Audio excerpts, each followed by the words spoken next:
Cerita dia start dulu. Betul. Tengok je episod ni start sekarang. Mereka merupakan 4 flat students. So kita bawakan 3 orang yang hampir sebaya dengan pelajar kita. Dekat-dekat. Apa yang nak dibuktikan is nak tunjukkan dekat mak saya yang saya boleh berdikari sendiri lah. Ramai orang yang anggur. Sebenarnya tak faham.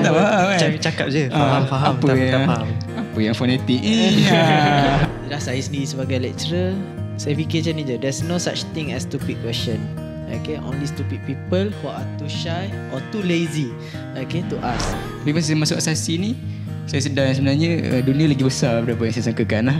Lepas tu saya rasa macam harapan saya untuk keluar negara dah tak ada. Lepas tu dengan rezeki Allah Sekarang kat mana sih? Sekarang kat mana? Sheffield. Alhamdulillah lah. Rasa takut, rasa nervous atau malu tu sebenarnya orang lain tak kisah masa kita. Selalu ingat rasa macam kena judge kan. Padahal orang tak fikir pun. You don't have to change at all. Macam your interview was flawless just now. Waktu tu hati dah ush, tak nak lah blushing sangat kan. Takut kena ghosting lagi. Takut kena ghosting kan. Jadi since hari ni kita ada Gen Z punya panelis, kita akan buat game yang dipanggil Madah Pujangga. Susah. Ini Dengan susah. laksana pun saya rasa dah nak jam dah tau. Susah ni.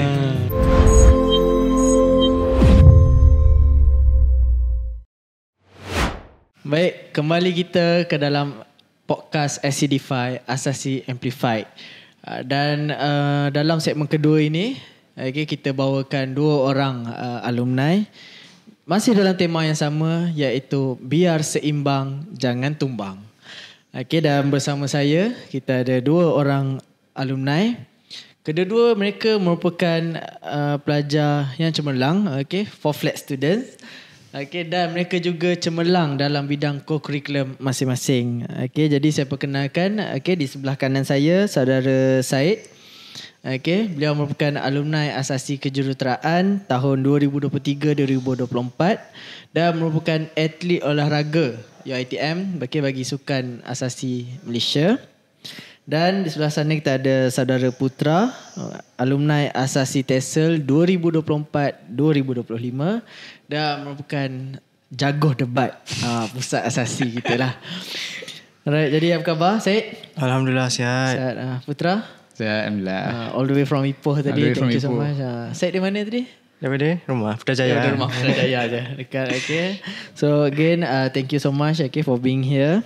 I think it's an honor lah for us to have you here, and I think students pun sebab mereka memang request kita nak panel ataupun tetamu yang lebih dekat dengan usia mereka. Dekat So kita bawakan 3 orang yang hampir sebaya dengan pelajar kita.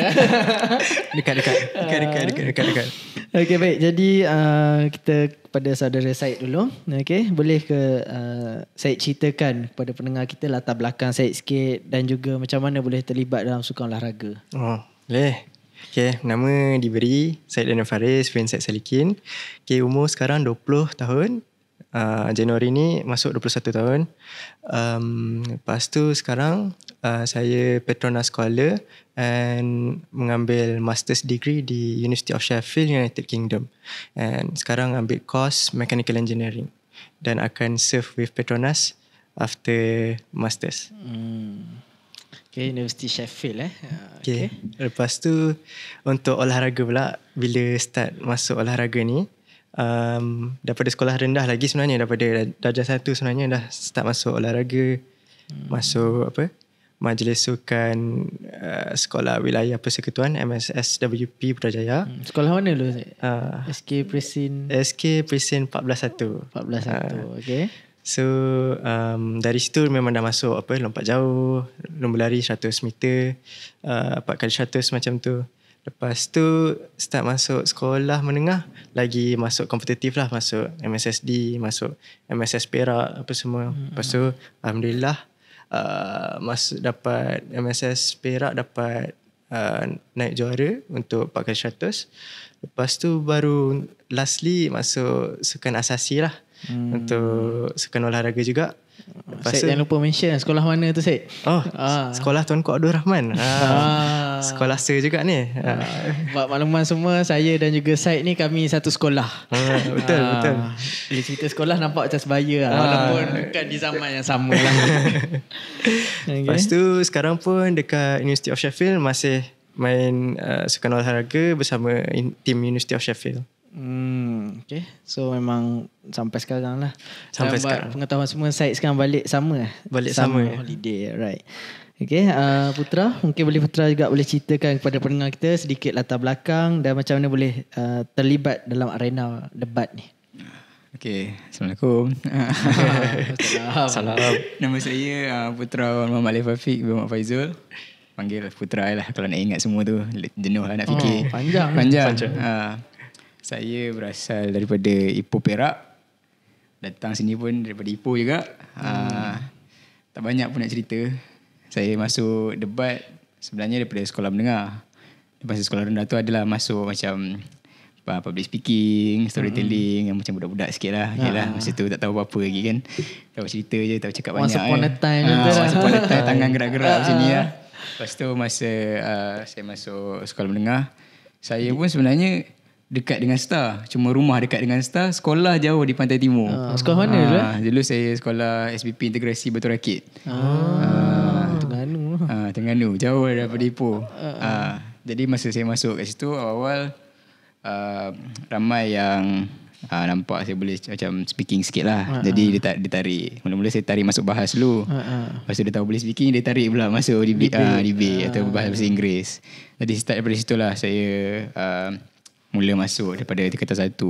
Sepatutnya masa tingkatan 2 dah boleh pergi ke Kajang, Sekolah Menengah Agama Persatuan Kajang untuk peringkat antara peringkat kebangsaan, tapi COVID. Jadi masa form 4 baru dapat peluang pergi peringkat kebangsaan.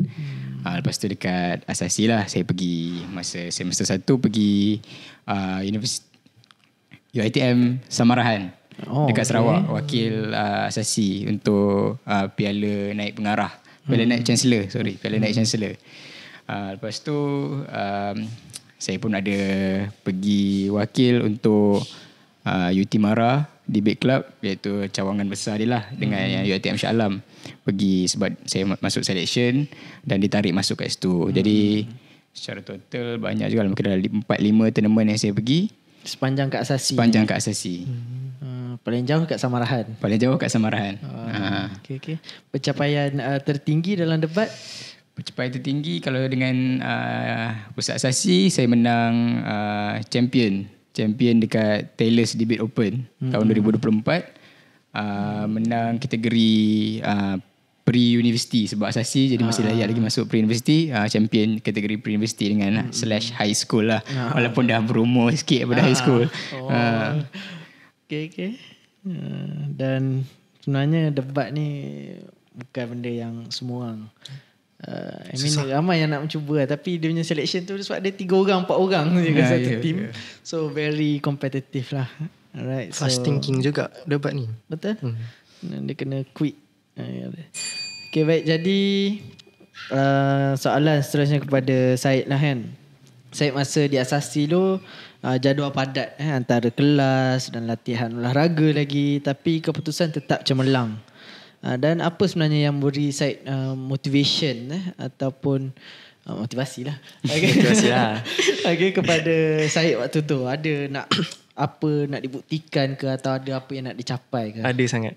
Okay, so first yang beri motivasi ni sebenarnya of course mak saya sendiri yang sentiasa doakan saya di mana-mana saya berada, keluarga saya. Tapi saya rasa waktu saya kat Asasi ni yang betul-betul motivasikan saya untuk go forward is mungkin kawan-kawan lah.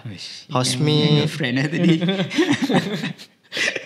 Housemate, classmate, environment tu diorang sangatlah vibe diorang sangatlah yang gembira lah. So everyday rasa nak pergi kelas. Memang tak bosan lah nak pergi kelas tu. Lepas tu bila tengok kawan study kat bilik, memang nak join sekali apa semua.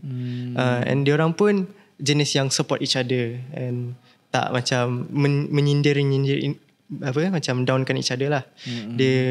Dia support throughout the journey. Maksudnya ada masa kita down, dia pun support. Dia down, kita support. So macam in the end kawan-kawan ni lah yang macam salah satu backbone lah waktu asasi ni. Lepas tu probably apa yang nak dibuktikan is nak tunjukkan dekat mak saya yang saya boleh berdikari sendiri lah. Yang saya boleh berdiri atas dua kaki sendiri and cuba belajar tanpa pertolongan. So itulah dia punya motivasi tu, sebab tu rajin apply untuk scholarship. Okay, kalau ada yang terjumpa video Syed, ada viral juga kat TikTok tu. Video macam mana nak get scholarship tu. Alright. Okay, baik. Jadi daripada Syed tadi dia cerita motivasi dia kenapa ambil scholarship Petronas, dah sambung belajar sebab dia nak berdikari lah. Okay, dan especially nak buktikanlah kepada bondanya, okay, bahawa dia boleh berjaya. Baik, kita kembali kepada Putra. Since kita tahu awak baru lepas asasi dan tengah tunggu result UPU degree, apa buatnya sekarang? Sekarang masa awal saya habis tu duduk rumah, tidur, tanam anggur. Okay.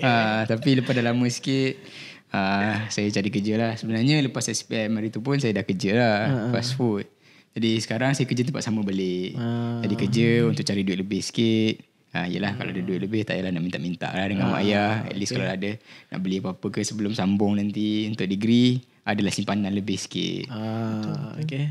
So baguslah tu sebenarnya. Ingat, pelajar-pelajar di luar sana, cuti SEM tu sebenarnya bukan waktu anda rehat. Cuti SEM tu sebenarnya nak tambah sikit-sikit lah. Betul, tambah pendapatan ke, tambah skill ke, tambah ilmu ke. Betul. Okay, baik. Putra, masa di asasi dulu jadual padat lah kan. Kelas lagi TESOL ni, kelas dia banyak yang macam kena buat assignment dan sebagainya. Bukan kata kelas lain tak ada assignment. Okay. Dan saya pasti latihan debat juga mesti agak intens kan, lagi-lagi bila dah dekat dengan tournament. Tapi result Alhamdulillah masih cemerlang. So apa tips kecemerlangan akademik Putra? Sebenarnya tak ada apa tips sangat pun. Cuma yang pertama kita kena, yalah, macam dah dengar banyak orang cakap kan, tapi kena jaga hubungan lah dengan yang saya rasa paling penting sekali dengan Allah. Yang kedua adalah dengan mak bapak kita, kena jagalah. Sebab saya rasa kalau hari-hari mak saya tak bangun solat tahajud doa, hujung-hujung tu dah tak okey lah. Tapi okey sebab tu lah. Lepas tu jaga hubungan dengan kita punya lecturer. Kalau boleh, kalau kita terlambat ke, kita minta maaf. Ataupun kalau kita tak boleh datang sebab sakit ke, kita bagi tahulah datang. Janganlah missing in action je, terus tak datang, tak bagi tahu kan. Lepas tu kena jaga hubungan dengan kawan-kawan, dengan orang-orang yang rapat dengan kita lah. Sebab orang yang rapat dengan kita ni yang akan motivasikan kita untuk pergi lebih jauh lah sebenarnya. Untuk tips daripada segi study pula, sebenarnya saya jenis orang yang sangat tak suka tulis nota sebenarnya. Saya daripada sekolah rendah sampai sekolah menengah, saya tak suka tulis nota. Saya lebih suka cakap, lebih suka discuss, lebih suka fokus dalam kelas lah. Jadi kalau saya rasa tips tu sebenarnya yang paling penting sekali dalam kelas tu, kita kena fokus. Sebab masa lain tu kita dah tak ada siapa sebenarnya nak tanya. Sebab saya, macam saya masa dekat asasi, saya duduk dengan housemate, dengan kawan-kawan semua ambil asasi undang-undang. Saya dalam bilik tu seorang je asasi TESOL. Nak tanya siapa kan. Jadi dalam kelas tu saya buat yang sebaik lah untuk fokus. Kalau mengantuk tu bawalah mungkin gula-gula ke, air ke kena minum.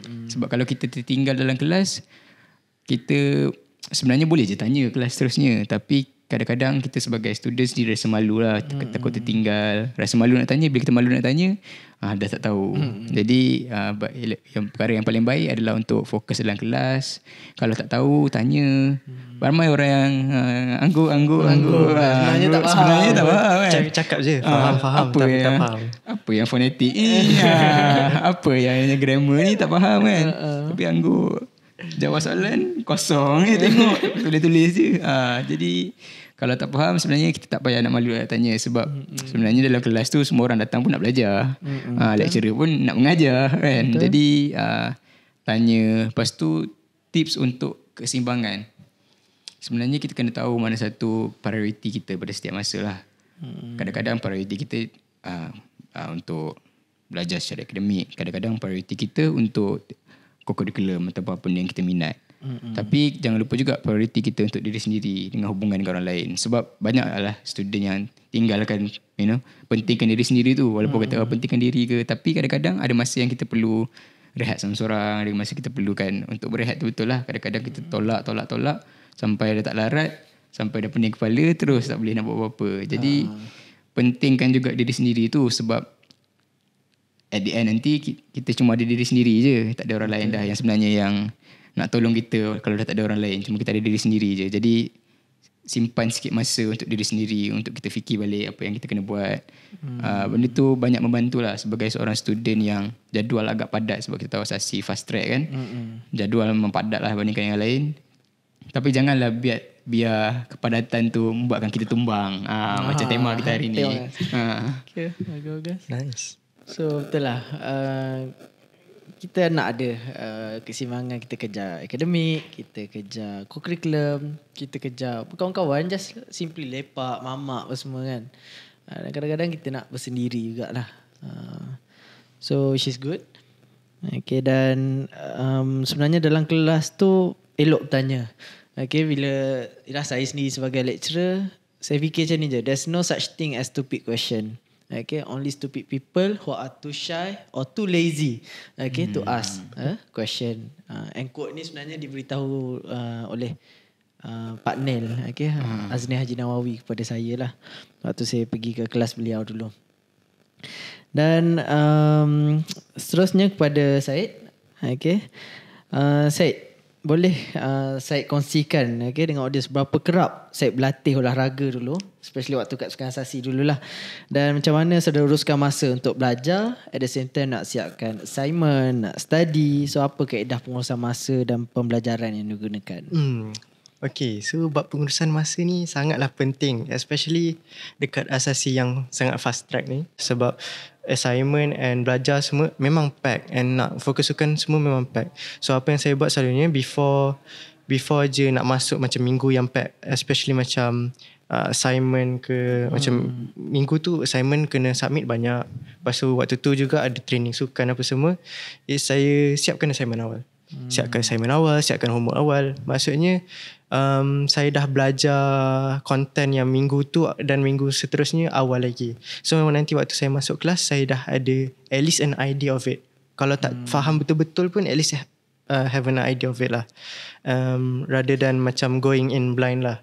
Kalau masuk buta-buta, memang nanti tak faham langsung. Blur lah, tak faham apa-apa lah. Tapi berbalik kepada apa yang Put cakap tadi, bagus juga. Kita memang patut tanya lecturer. Kalau malu tanya, sesat jalan. Sebab kita sentiasalah kena macam bertanya lah. Macam kalau takut tanya depan semua orang, angkat tangan waktu kelas ke, waktu topik tu dibentangkan ke, tanyalah sendiri lepas kelas. Sebab bila kita tanya lecturer ni, lecturer tu memang tahu apa yang maksudnya macam kita tak tahu. Dah ada jawapan dia lah. Lepas tu macam dia pun tak tahu apa yang kita tak tahu. Maksudnya macam kalau kita tak suarakan, dia tak tahu kita tak tahu tu. Kita kena suarakan juga. Mungkin sebab kalau orang lain, kalau kita pun tak tahu, mungkin orang lain pun tak tahu. So macam in the end, lecturer pun dapat tahulah from there. And also ni cikgu saya from Star juga cakap, no one is going to help yourself except for yourself. And quote ni juga yang motivate saya throughout of asasi. Every downfall, every macam happiness semua, memang yang tu je yang help saya jugalah. Lepas tu bila dah susun, berbalik kepada tadi, bila dah susun jadual apa semua, nanti tak payahlah ikut macam tepat-tepat. Memang maksudnya macam ni kena siapkan, waktu ni juga kena siapkan. Tapi macam saya kat UiTM ni ada board, macam whiteboard dekat setiap bilik, and guna whiteboard tu untuk macam tulis deadline bila nak siap untuk setiap ni. Tulis homework untuk maths, siap lagi 2 hari ke apa. So and then selalunya waktu lepas hari yang sama lepas kelas saya akan buat revision juga untuk topik yang baru belajar. Sebab selalunya kalau kita buat revision waktu hari yang sama, benda tu akan melekat. Fresh lagi dalam otak. So bila macam tu sambil revision tu, sambil tu lah macam kacau kawan in a sense yang kacau kawan yang suruh dia dengar apa yang kita revise. Maksudnya suruh dia tanya kita macam tadi hafal apa pasal compound chemistry kan. Tanyalah betul tak chemistry ni, suruh dia ambil buku kita, lepas tu tanya balik check betul ke tak apa semua. Tasmik kiranya. Betul tasmik. Macam tu lah. Okay, good. So saya harap pelajar yang ada ni boleh ambil apa yang mereka dah kongsikan ni, dan sebenarnya tak boleh ambil dan take note saja, kena ada take action. Take note saja tak cukup, kena take action. Action speaks louder than words. Itu yang jadi noted aja. Okay, good. Next, Put. Okay, Putra. So debat sering kita kaitkan dengan pembentukan diri lah. Okay, it's not just a matter of how to speak, how to give arguments. So dia lebih pada pembentukan diri juga. So apa satu pengajaran ataupun impak lah dalam debat ni, dan dia bukan pasal menang je, tapi lebih pada yang kita nak relate dengan keseimbangan tadi. Okay, sebenarnya saya masa mula debat daripada Form 1 tu sampailah ke Form 5, sebenarnya saya tak pernah menang apa-apa. Ya ke? Sebenarnya saya tak pernah menang apa-apa. Pernah menang masa saya Form 4 nombor 3, top 10 best speaker Zon Timur, PTB Zon Timur. Masa Form 5 top 2, nombor 2 daripada top 10 best speaker Zon Timur. Tapi masa saya pergi peringkat kebahasaan tu tak menang apa-apa pun. Jadi saya balik tu kira macam balik tangan kosong lah. Tak ada trofi Tak ada trofi, tak ada apalah. Jadi saya dulu memang seorang yang masa sekolah menengah tu memang sangat kompetitif. Saya sampai boleh macam jadi stres, jadi marah dekat team kalau jadi apa-apa silap. Tapi masa saya masuk asasi ni, saya sedar sebenarnya dunia lagi besar daripada yang saya sangkakan lah. Sebenarnya dia tak semua pasal menang dan tak semua pasal kalah. Sebenarnya ia lebih kepada apa yang kita dapat daripada benda yang kita buat tu. Sama lah juga dengan apa yang kita belajar. Sebenarnya walaupun kita nampak result kita tak berapa nak cantik, tapi sebenarnya usaha yang kita letak tu at the end of the day dia akan accumulate menjadi something juga. Sebab mustahil lah kalau kita put effort, benda tu jadi kosong. Betul. Sebab kita dah usaha kan. Jadi kalau cakap pasal debat ni, sebenarnya kalau daripada secara personally lah, saya banyak belajar tentang cara untuk kita fikir dengan lebih rasional, untuk fikir dengan logik, untuk sampaikan apa yang saya rasakan yang lebih baik. Sebab tak semua orang boleh sampaikan apa yang dia fikir dengan kata-kata. Betul. Kadang-kadang dia dah fikir dah apa dia nak cakap, tapi cakap tu tak sampai. Cakap tu orang lain tak faham. Walaupun kita rasa dah betul dah explain dalam kepala ni, dah betul dah explain, tapi bila kita cakap orang tak faham. Tak faham. Dah sembang apa lah, tak tahu kan. Itu jadi salah faham. Salah faham. Jadi sebenarnya sebagai seorang remaja lah lagi kan, remaja lagi, banyak manfaatnya sebenarnya. Walaupun kita rasa mungkin alamak tak pandai, kalau boleh kita masuk je debat. Bukan nak paksa-paksa masuk tapi kalau ada yang tanya kan, saya tak pernah debat ni daripada sekolah rendah, sekolah menengah saya tak pernah masuk apa-apa debat ke public speaking. Kat asasi ni saya nak masuk debat. Is it too late? Saya rasa tak sebenarnya. Sebab asasi baru umur 18. Muda lagi kan. Muda lagi. Cuma kita tak bolehlah masuk satu tu baru masuk kita nak expect kita dapat setinggi gunung lah. Jadi kalau kita masuk tu kita expect lah tu start daripada zero kan. Kita kena belajar lah sikit-sikit step macam mana. Sebab masa saya walaupun saya dah start daripada sekolah menengah, masa saya masuk asasi tu rasa macam start daripada kosong balik. Sebab memang sangat berbeza. Masa sekolah menengah tu mungkin lah kita hello good morning ni dekat asasi dah tak ada lah. Dia lebih fokus kepada konten dan apa benda yang kita cakap sebenarnya. Jadi kalau is it too late for masa untuk start during asasi, I would say no lah. Sebenarnya kat asasi ni lah masa untuk kita cuba benda-benda baru. Kita dah bebas daripada genggaman cikgu-cikgu yang tak bagi kita nak buat apa-apa kan. Kita duduk kat sama-sama dengan kawan-kawan, dah boleh cuba apa yang kita rasa kita takut sebelum ni. Lecturer takkan nak marah kalau nak masuk kan. Betul. Kalau tak lepas tak apa, tak lepas lah. Asalkan kita dah cuba. Kalau kita minat betul-betul rasa nak masuk, Go for it. Give it a shot. Kenapa kita nak halang? Tak rugi pun. Tak rugi pun. Janganlah kita sebab rasa takut tu, sebab rasa tak mampu tu, kita halang diri kita sendiri daripada growing into a better version of ourselves. Jadi buat je lah. Betul. Unless you ask, unless you try, okay, the answer is always no. The result is always none. So, okay, good answer. Thank you, Put. Bila saya duk panggil dia Put ni sebab Putra ni sebenarnya sen lepas tu dalam kelas saya. So memang memang panggil dia Put lah, tapi sebenarnya Putra. Podcast. Santai. Okay. So Syed, tadi saya ada cerita lah maknanya pasal pembelajaran, pembahagian masa. Okay, pentingnya ada support kawan-kawan as backbone. So as you go on this journey lah sebagai seorang pelajar dan juga seorang atlet, pernah tak ada rasa macam this is my lowest point, okay, inilah titik paling rendah dalam hidup aku. So bila mana anda rasa macam memang dah nak tumbang dah, so what happened and how do you manage at that time? Okay, so let me tell you a story lah. Okay, benda ni berlaku waktu lepas dapat result SPM lah. Sebab result SPM saya bukan apa yang saya impikan lah. Saya target straight A's, tapi saya tak dapat. So apa yang saya dapat 6A 3B+. So sebab saya macam disappointed gila-gila, sebab of course lah everyone wants the straight A's. Betul. Memang orang kata 6A ni macam dah cukup bagus ke apa, tapi situasi dekat Star ni, saya daripada Stipo, tapi situasi kat Star ni dia macam 6A tu command lah. tengok semua orang naik atas pentas kan, 9A, 9A, kenapa aku tak boleh buat kan. So macam agak disappointed sebab dah push and results trial pun macam 6A juga. So macam boleh ni, boleh push lagi ni.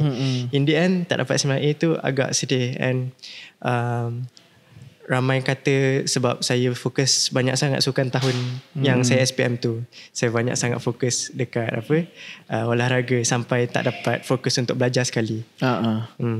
So daripada situ memanglah sedih kan, tapi macam kita tak boleh sedih memanjang lah. Betul. Daripada situ kita kena ambil inisiatif lah, nak apa yang kita boleh improve daripada kesilapan sendiri. Tak semestinya kita kena tinggalkan olahraga, tak semestinya kita kena tinggalkan sukan, tak semestinya kita kena belajar 24 jam.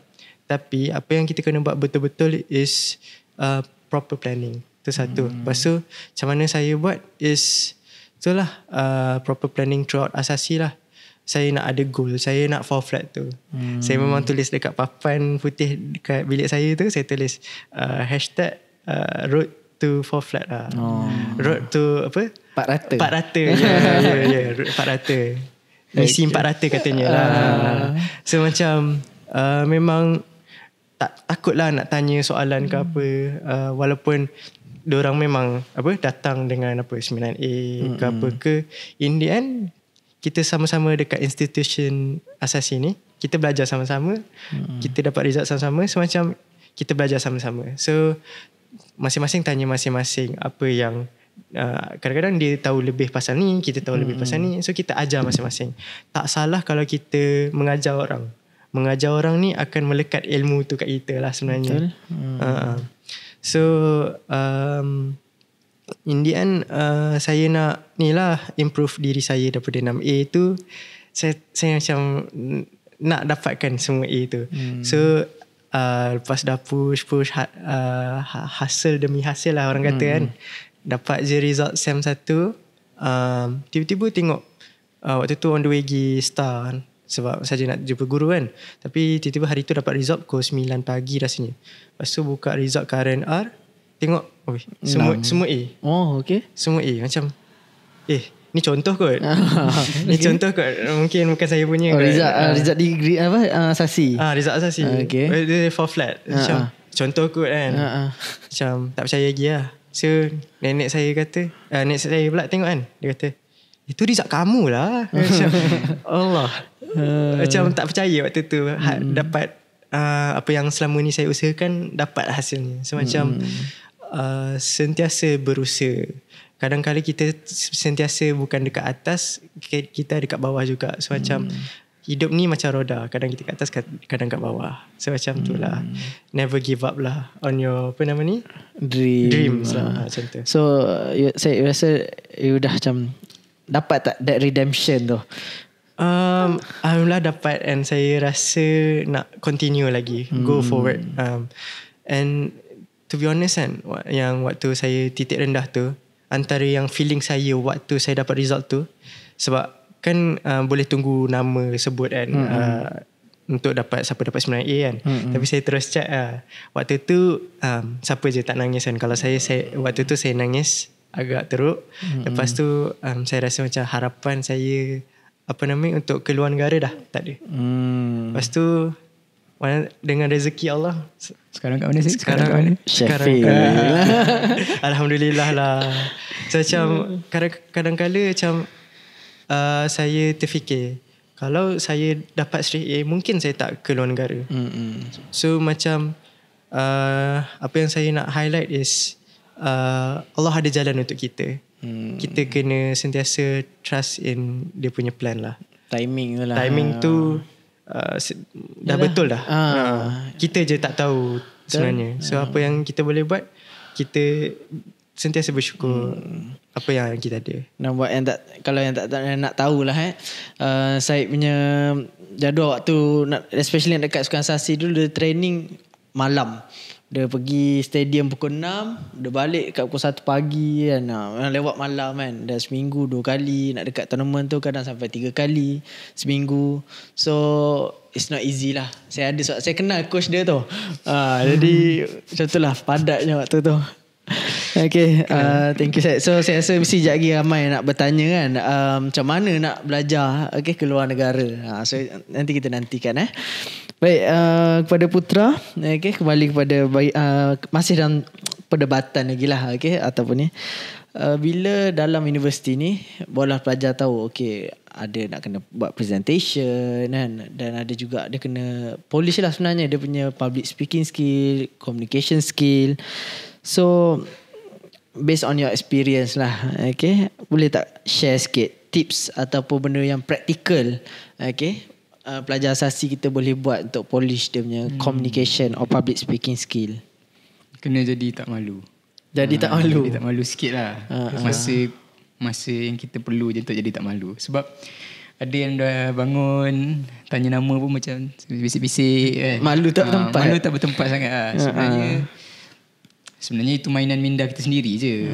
Rasa takut, rasa nervous atau malu tu sebenarnya orang lain tak kisah masa kita. Selalu ingat rasa macam kena judge kan. Padahal orang tak fikir pun. Orang tak fikir nak makan apa habis kelas. Sebenarnya dia tak fikir pun banyak pasal kita. Jadi kadang-kadang masa kita bagi presentation pun belakang tengah main game Block Blast ke. Banyak yang sebenarnya kita buat masalah benda yang tak masalah pun sebenarnya. Jadi untuk tips saya adalah jadilah diri sendiri. Tapi janganlah kisah sangat pasal orang yang nak cakap. Sebab saya dulu masa sekolah menengah pun saya dengar banyak orang cakap pasal ni lah dia tak berapa bagus sangat, budak ni nakal lah, budak ni banyak sangat pergi berdebat lah, tak ada dalam kelas, buat sibuk lah budak ni. Tapi masa tu saya buat benda tu sampai dia affect diri sendiri lah. Sebenarnya sampai sekarang pun masih ada lagi sikit-sikit saya macam ikut sangat, dengar sangat apa cakap orang. Tapi sebenarnya kita sendiri tahu kemampuan kita sendiri tahu apa yang kita nak. Kalau betul-betul kita nak present tu dengan baik, kalau betul lah kita nak, kita akan cari cara untuk kita buat dengan yang terbaik lah. Tips dia sebenarnya, kalau kita malu depan orang, banyak lagi kita boleh praktis. Depan cermin boleh, buka TikTok, pakai kamera TikTok boleh, kamera phone boleh. Banyak lagi cara sebenarnya. Sebenarnya tak ada halangan pun sebenarnya untuk kita berlatih, untuk kita lebih comfortable lah. Mungkin sebab sebelum ni ada yang tak pernah cakap depan orang ramai-ramai. Ada yang bagi presentation tolong pegang je, ada tepi orang lain yang cakap. Tapi sebenarnya kita kena ada awareness lah, sebab benda tu penting. Bukannya setakat masa kita belajar, tapi sebagai seorang manusia juga kan. Sebab nanti kita nak sambung kerja ke, apa saya baru umur 19 kan. Tapi nanti kita nak kerja, ada interview, kita nak sambung belajar pun ada interview. Jadi kalau boleh kita nak be able to present diri sendiri dengan best version of ourselves lah. Janganlah takkan nak malu-malu lagi kan. Nak kerja tapi orang lain sebelah dah semangat. Kita macam gaji berapa? Malu lah, takkanlah. Jadi tips dia adalah yakin dengan diri sendiri. Jangan kisah sangat pasal apa yang orang lain cakap pasal kita. Sebab sebenarnya kita je yang matter untuk diri sendiri ni. Lepas tu do what you have to do lah. Do what it takes for you to become better. Sebab ramai orang nak jadi lagi baik tapi duduk atas katil tak buat apa-apa. Kalau macam tu macam mana nak tak malu kan. Tapi kalau orang kata bang saya introvert bang. Introvert sebenarnya untuk introvert tu tak ada masalah pun. Sebab bukannya kita presentation hari-hari. Betul. Presentation mungkinlah dalam satu semester tu adalah 2, 3, 4 presentation. Jadi kita ada banyak masa untuk kita fikirkan kita punya game plan macam mana nak tackle benda tu. Sebab kita dah tahu daripada awal semester dah ada SOW kan. Schedule of work. Presentation estimate dia bulan berapa, minggu berapa, week berapa. Jadi kalau kita dah tahu dah week 13 contoh dah ada presentation, janganlah week 12 baru kita nak kata alamak introvertnya saya. Kenalah. Sebab kita daripada sini pun kita ada kat sini untuk kita keluar daripada comfort zone kita. Sebab kalau kita stay introvert ataupun stay seorang-seorang sampai bila-bila, memanglah saya cakap tadi tak ada orang lain yang boleh tolong. Tapi kalau ada orang lain nak tolong, kita pun tak nak, macam mana siapa yang jadi susahlah sikit. Kalau kita tak willing untuk take the step to go further and change untuk jadi versi kita yang lebih baik. Tak katalah introvert tu tak baik pun. Tapi kalau dah introvert masa presentation, kalau markah sikit tak baik lah sangat kan. Tak baik lah sangat. Sebab kita tahu yang kita sebenarnya boleh buat lagi daripada tu. Tak apalah kalau kita buat tu masa mula-mula tangan tergetar-getar ke. Sebab yelah kita tak biasa kan. Tapi kalau kita buat minta tolong kawan-kawan, tolong duduk depan aku, tengok aku cakap macam mana, tengok saya cakap macam mana. Kita kena buat lah, kita kena cari jalan untuk kita atasi benda tu. Sebab kalau betul-betul kita nak, saya rasa yelah benda tu takkan datang bergolek. Kita kenalah cari cara. Tak boleh lah kita nak expect benda tu tiba-tiba jadi datang alamak tiba-tiba dah pandai cakap depan orang kan. Sebab semua benda perlukan effort. Jadi kalau kita betul-betul nak benda tu, effort tu pasti akan ada. Kalau nak beli gepuk, ada tak duduk dekat dalam bilik? Mesti berjalan kaki pergi kedai Pak Gendut beli gepuk, makan kat sana. Sanggup booking lagi. Masa bulan puasa nak makan. Maknanya saya penat tahu gatekeep ayam gepuk tu. Jadi setiap benda yang kita nak tu mesti kita kena buat something untuk kita dapat. Jadi tak bolehlah kita nak expect tiba-tiba benda tu datang. Jadi sebab kita tahulah kita ada capacity tu. Budak asasi rata-rata semua yang masuk sini budak-budak yang boleh kata pandai lah dulu. Budak-budak yang kata excellent lah dalam bidang-bidang masing-masing. Pilih dalam bidang yang mungkin kita dah minat. Walaupun kita tak pasti, tapi benda tu dah jadi streamline dah. Benda yang kita boleh fokus pada satu benda je. Dah spesifik dah. Jadi kalau kita betul nak benda tu, we must put in the effort lah. Kalau pergi kelas tak pergi, kelas pukul 8 datang kelas pukul 10, dah habis lah. Memanglah kita akan stay sebab macam tu je sampai bila-bila. Kalau kita tak willing to put in the effort. Jadi untuk tips untuk become more confident in yourself, tengok cermin, cakap dengan diri sendiri, aku boleh, saya boleh. Sebab kalau diri sendiri pun tak boleh, siapa lagi yang nak boleh kan? Tapi betul lah sebenarnya tips bercakap dengan cermin tu pun sebuat juga dulu waktu asasi dulu. Setiap pagi masa gosok gigi tu buatlah sikit-sikit kan, public speaking kan depan cermin tu. Sambil-sambil selit lah sikit pujian pada diri sendiri. Betul lah. Siapa lagi nak puji? Betul. Siapa lagi nak cakap kita handsome ni? Betul lah. Time interview pun nak practice interview pun memang tengok cermin practice cakap dengan cermin lah. Sebab nanti tengok kita confident tak cakap dengan diri sendiri. Kalau cakap dengan diri sendiri pun tak boleh, macam nak cakap dengan orang? Betul. Dan sebenarnya of course lah, bila kita cakap pasal self improvement ni, dia start dengan self awareness. Kita sedar kat mana kita ada dan ke mana kita nak pergi. So kita plan lah destination kan. Pamannya kita nak pergi Ipoh kan. So kita plan lah nak berhenti dulu kat Tapah, nak berhenti kat mana, singgah RTC Gopeng ke mana. Okay, baik. So thank you. Okay, good tips untuk pelajar kita yang nak mantapkan public speaking skills mereka, boleh start. Start, jangan tak start. Cerita dia start dulu. Betul. Tengok je episod ni start sekarang. Janganlah tengok episod ni lagi 5 minggu lah start. So the best time to start was yesterday. Betul. Second best time is today. Right, so balik pada Syed. Balik kepada tadi lah kan. Mesti ramai nak tahu macam mana proses daripada diasasi ni kan. Start dengan asasi and then dapat pergi ke luar negara. So saya rasa ramai pendengar kita yang ada hasrat yang sama, nak belajar overseas. So what's the process? What's the step? Okay lah. Sebelum saya start, saya bagi disclaimer dulu. Waktu saya nak ke luar negara ni, apply application apa semua ni kan, saya memang tak ada siapa-siapa nak tolong saya, bagi info apa-apa kat saya. Memang saya tak tahu apa. Saya memang start daripada kosong. Kabel tak ada? Kabel pun tak ada. Kabel mungkin cancer lah. Tapi in all honesty memang daripada kosong lah. So mula-mula apa yang saya start is, saya memang dah pernah dengar rumor daripada asasi ni ada orang pernah pergi overseas tapi tak ada bukti. Cari kat Facebook ke, kat LinkedIn ke, memang tak jumpa. Macam benda ni myth ke, rumor ke, benar ke tak kan. Saya macam in the end macam why not kita yang cuba sendiri kan. So macam habis je daripada SEM 1 punya result tu, saya terus contact satu agent ni, nama IDP Malaysia. IDP Malaysia ni is a agent yang tolong proses untuk apply luar negara. IDP stand for? I actually don't know. Tahu nama dia IDP lah. IDP. IDP. Okay. Nanti search IDP. IDP Malaysia. Dia macam agent punya, the agent base punya sistem yang dia akan bagi kita satu agent untuk tolong apply lah apa semua proses. And daripada agent tu memang start situlah saya macam tanya, boleh ke asasi pergi luar negara? So macam dia kata boleh. So macam saya skeptical lagi, tapi sebab dia kata dia macam tak, dia pun tak sure. So macam saya skeptical lah kan. In the end saya ikut je apa yang proses dia cakap lah.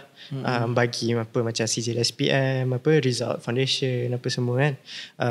Borang-borang yang personal lah. And then dah bagi semua tu, dia macam minta lah apa yang course kita nak belajar, apa yang ke mana yang kita nak pergi kan.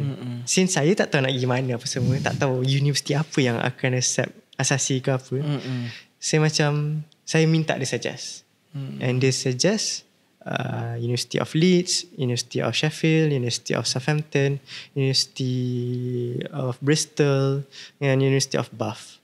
Lepas tu saya macam okay. Banyak sebab dia memang ada 5 choice. So dia minta 5 choice and kena pilih 5. So macam tak tahu nak pilih apa, ikut je lah apa yang dia bagi tu kan. Kita pilih 5 yang dia bagi tu. Sebab tak nak lah cuba nasib try UCL ke apa, sebab kita tak tahu. Mungkin tinggi sangat ke apa kan. Untuk mechanical engineering, semua universiti tu memang bagus dah pun, memang top 50 dunia. So macam why not, cuba je lah. Lepas tu cuba, after some processes, dah ada email back and forth. Dia mula akan register dekat satu sistem ni, nama UCAS. UCAS ni macam apa yang saya boleh samakan is dengan UPU Malaysia lah. Dia macam sistem UPU tapi untuk universiti UK lah. Contohnya lah UKAS. UCAS. Okay, sebut UK tu ingat United Kingdom apa-apalah education system ke. Tapi UCAS. Okay. Sistem tu lah yang akan macam tolong kita lah. Mula-mula kita kena buat personal statement. Personal statement ni macam nak promote diri kita lah ke universiti. Kenapa dia orang kena ambil kita lah. So benda tu kena ada 3,000 huruf tak silap. 3,000 huruf. Lebih kurang macam tu lah. Lepas tu dah buat macam tu, lepas tu bagi dekat agent kita. Dia tolong submitkan apa semua. Lepas tu dah submit, tiba-tiba saya dapat offer letter. Macam dia macam universiti macam adalah bagi email dulu, ada macam tanya beberapa soalan ke apa yang kita kena lengkapkan ke, kena provide dia ke kan. Macam dia daripada pihak universiti yang kita minta tu pun dia macam nak sijil yang agent kita tak minta. So kita kena bagilah kan. Tiba-tiba dapat offer letter. Saya macam saya pelik. Betul ke ni? Ya betul. Dah happy lah. Macam serius lah offer letter. Tapi tak nak lah excited sangat kan. Sebab kalau tak ada sponsor, tak pergilah fly kan. Maknanya waktu tu just dapat offer untuk belajar. Scholarship tak dapat lagi. Okay. Timeline lah. Saya start apply ni macam bulan 1, bulan 2. Saya dapat offer letter. Waktu tu SEM 1 ke SEM 2? SEM 2. SEM 2 dah. Okay. So bila saya dapat offer letter tu dah bulan 3, bulan 4 macam tu. Alright. Lepas tu macam dah dapat offer letter. Mula-mula saya dapat daripada Leeds. Lepas tu dapat daripada Sheffield. Lepas tu daripada Southampton. Lepas tu baru Bath. Lepas tu Bristol tak dapat. Tak dapat. Kenapa? Sebab asasi kita tak ada macam predicted grade tau. Predicted grade meaning macam dia nak tahu forecast result kita. Mungkin untuk ni dah dapat semua A lah contohnya kan. Dia boleh project lah. So anggaran. bila tak ada tu Bristol tak nak bagi tempat. So macam tak boleh buat apa. Dia either tu atau result SEM 2. Result SEM 2 dah long gone lah. Lama lagi kan. So macam apa-apa saya bagi je lah macam tu kan. So lepas dapat 4 out of 5 offer tu, what's next?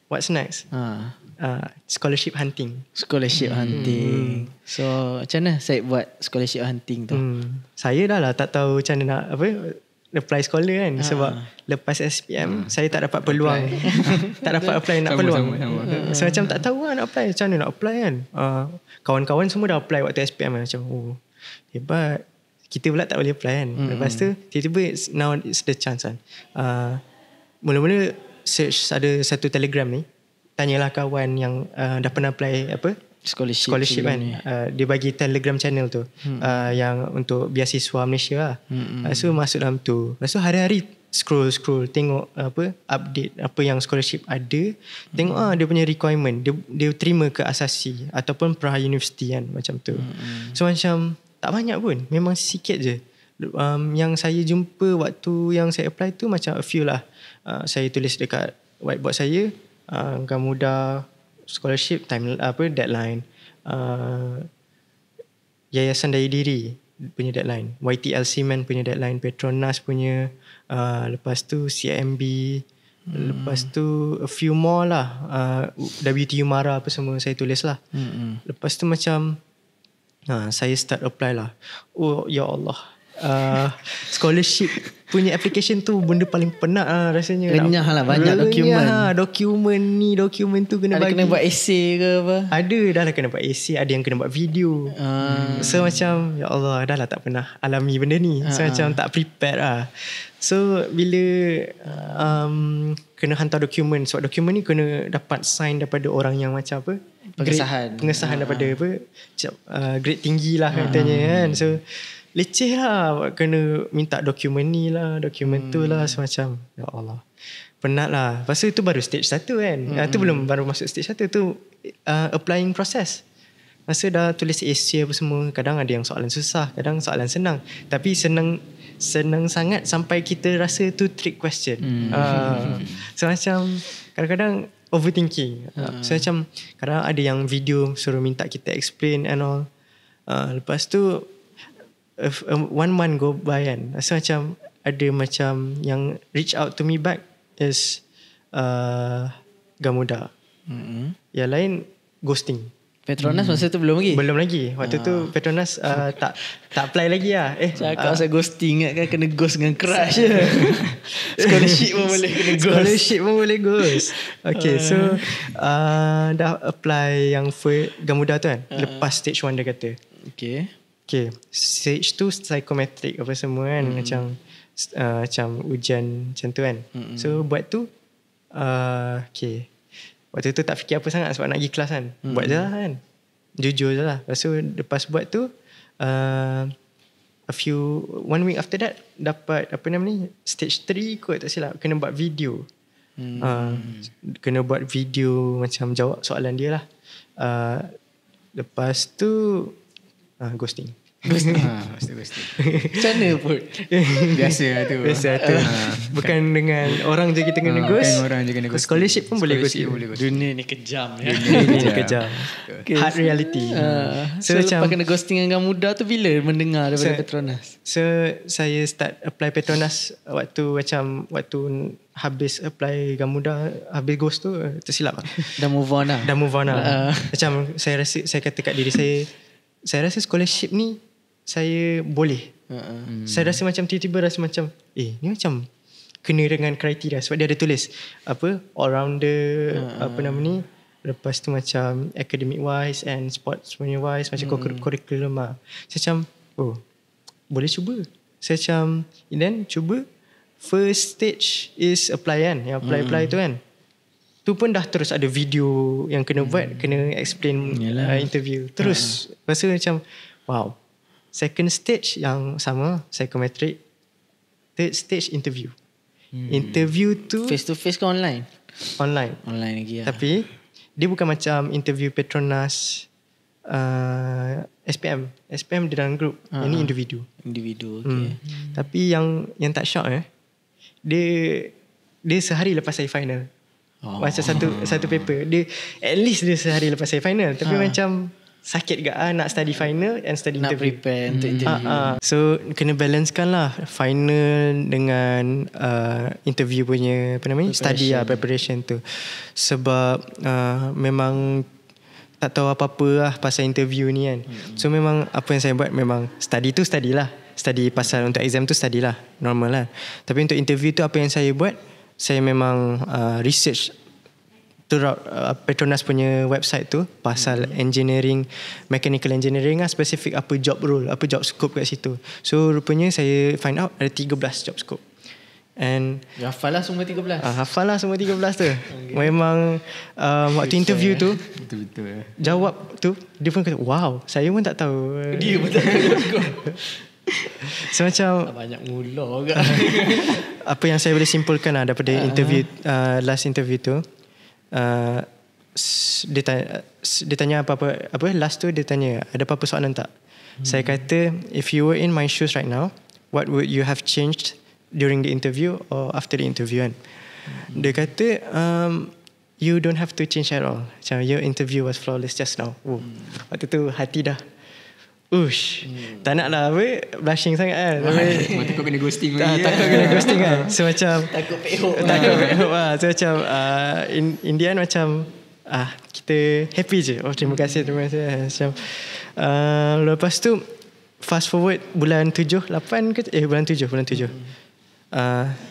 tiba-tiba saya dapat email daripada Gamuda. Thank you for applying. There's a lot of already applicants. tak berjaya tak lah. Dapat 2 email hari tu, Gamuda dengan YTL. Lepas tu tiba-tiba last kali dapat Petronas punya email. Semua dah sedih lah. 2 tu dah kena reject lah. Tiba Petronas kata congratulations. Terus sujud syukur dan train. Train dengan gerak-gerak. Waktu tu saya dekat Jepun. So macam train laju tu dekat Jepun tu. Waktu tu train tu kosong. So macam lagi orang terkejut. Itu lah kan. So macam alhamdulillah lah.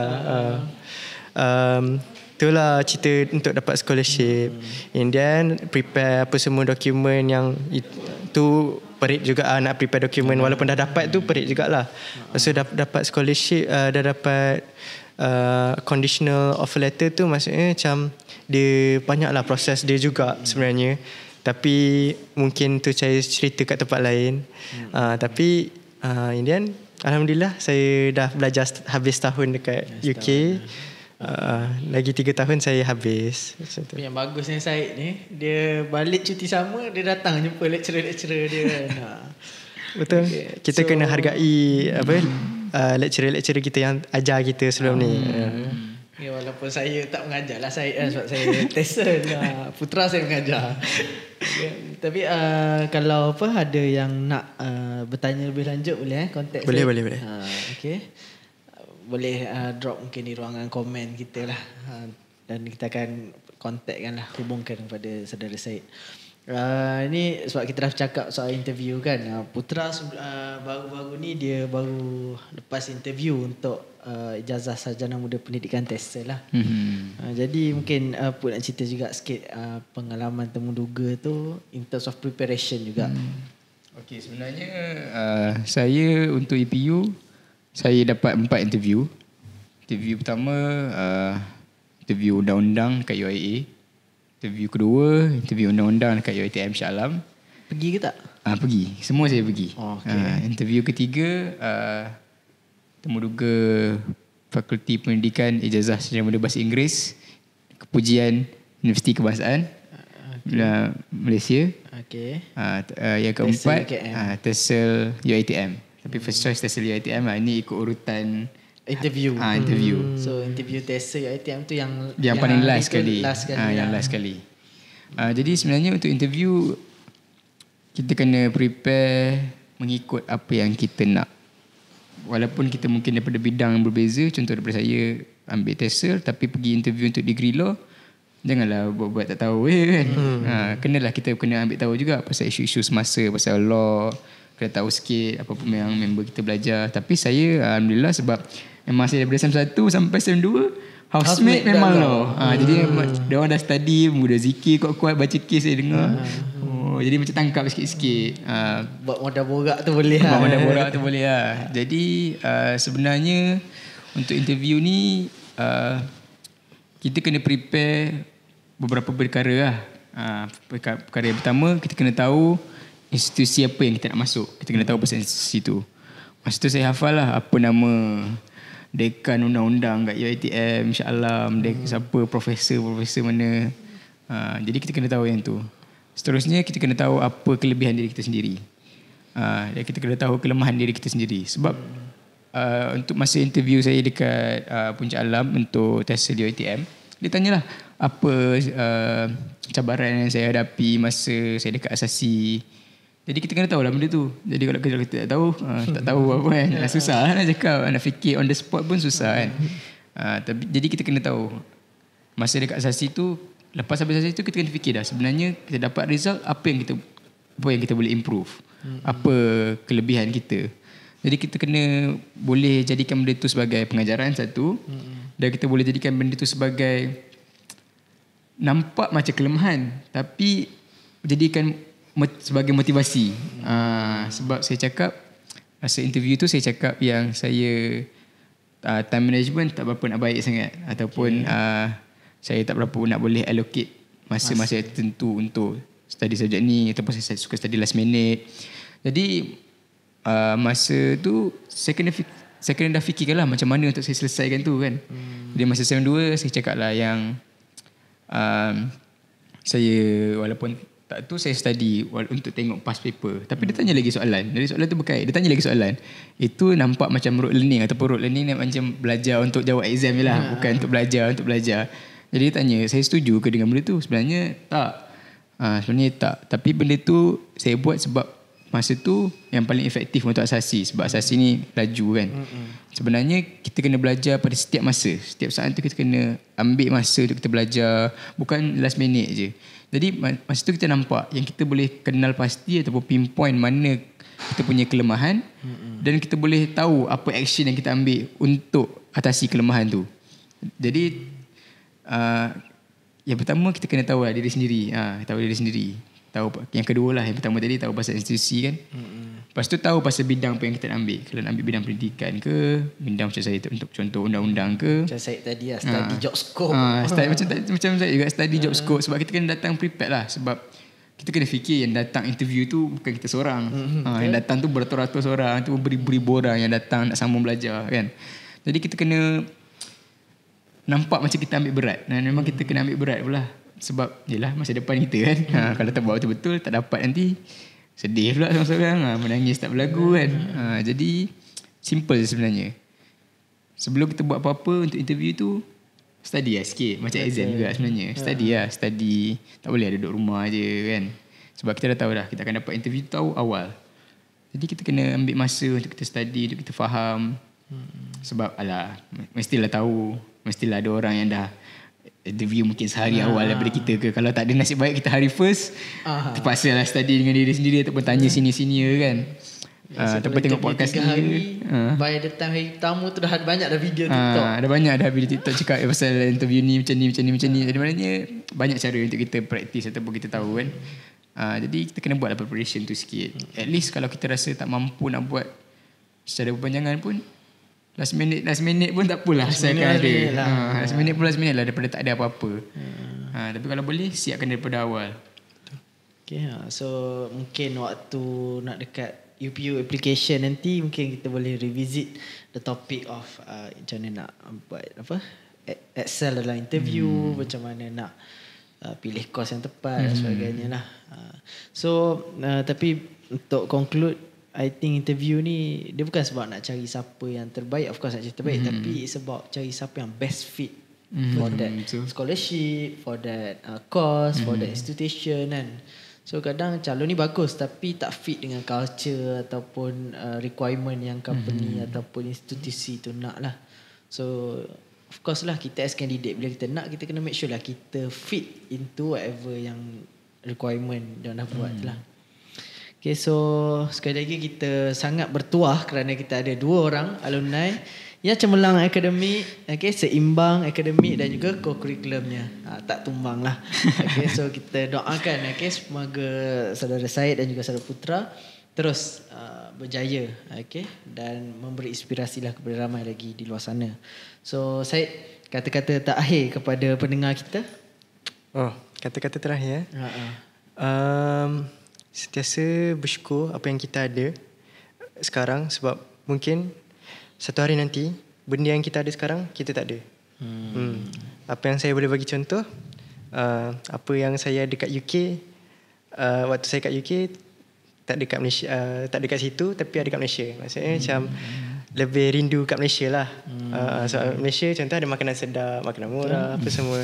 Kat sana makan fish and chips lah. Macam tu lah kan.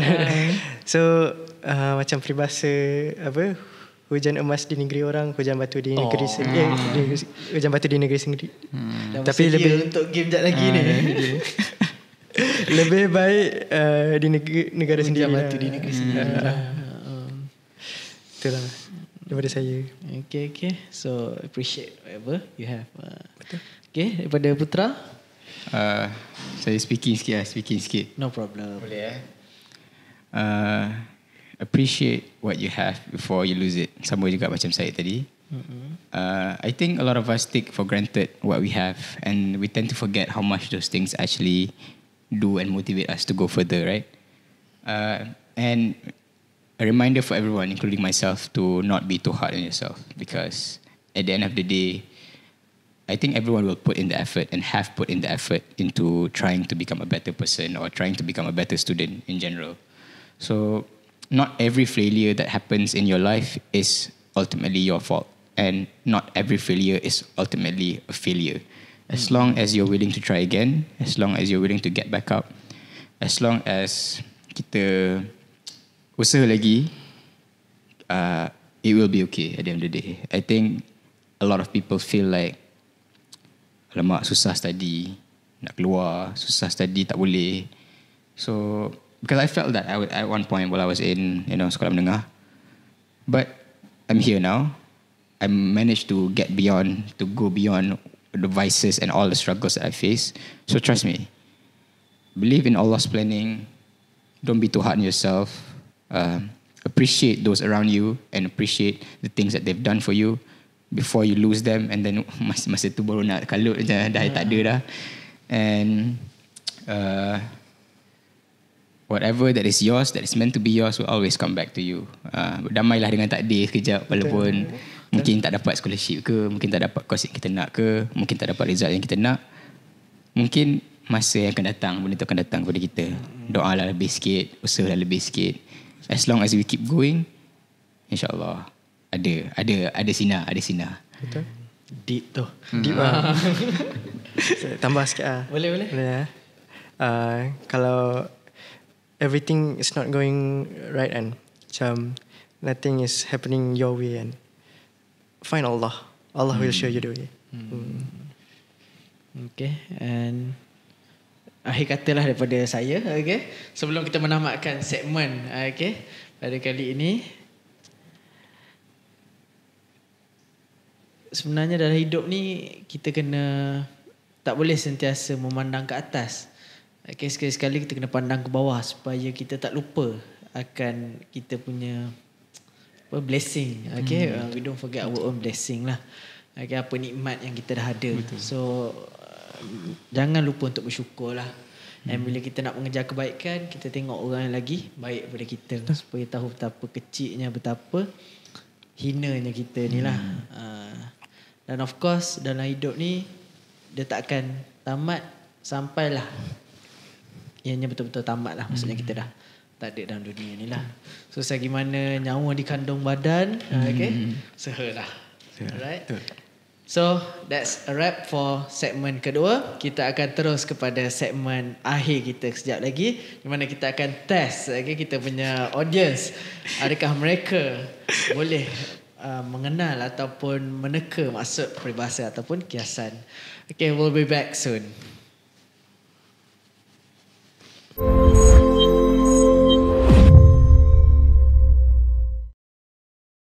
Baik, jadi kita akan teruskan ke segmen akhir, di mana dalam episod lepas kita bermain game Gen Z Lingo.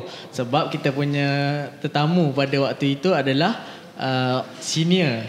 Jadi since hari ni kita ada Gen Z punya panelis, kita akan buat game yang dipanggil Madah Pujangga, di mana panelis kita perlu meneka maksud peribahasa ataupun kiasan Melayu lama.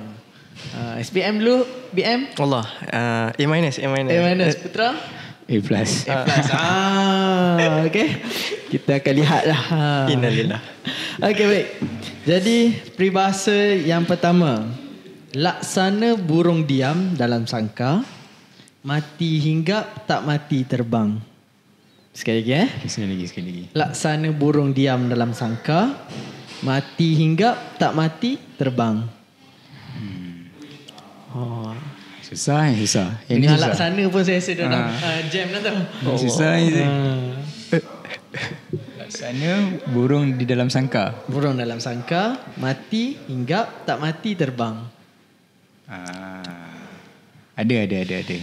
Apa tekaannya? Ada. Tapi kena fikir dulu. Dia kena bagi seminit lah nak fikir. Seminit dulu. Dia tak ada seminit dah. Terus fikir. Allah. Dia kalau saya bagi dia macam Dia hint ada. ditelan mati mak, di luah mati bapak. Dia bagi hint dengan peribahasa. Hint peribahasa. Tak buat apa-apa. Okay, tak buat apa-apa. Tak buat apa-apa. Dekat dah tu. Kenapa dia tak buat apa-apa tu? Sebab tak boleh buat apa-apa. Betul lah. Biasanya hidup tu dah susah sangat kan. Tak boleh buat apa-apa dah. Baru nak jawab. Dalam sangkar kan. Macam mana. Baru nak jawab sekali tapi Okay. Baik, yang ini senang sikit lah. Seperti tikus membaiki labu. Allah, rosak lah labu. Orang tu kalau baiki benda tu, dia tak reti, rosak benda tu. Paletau lah. Okay, ini betul. Next, menang sorak kampung tergadai. Susah Menang sorak kampung tergadai. Biasa dalam cerita apa? Pak Pandai ke Pak Lebay menang sorak tapi kampung tergadai. Dia dapat something lah. Tapi pengorbanan dia tu pun besar juga. Okay. Boleh lah. Boleh lah. Macam menang dia kecil tapi rugi dia lagi besar. Fak ingatkan macam suara lebih, action ni kurang. Okay, boleh lah. Boleh lah. Ya, putranya lebih tepat lah. Okay, yang course. ini dalam, kalau tak tahu dah tengok ke tak cerita Hujung Pak Belalang. Mencari benang dalam tepung, jangan sampai tepung berselerak. Cari benang dalam tepung, jangan sampai tepung selerak.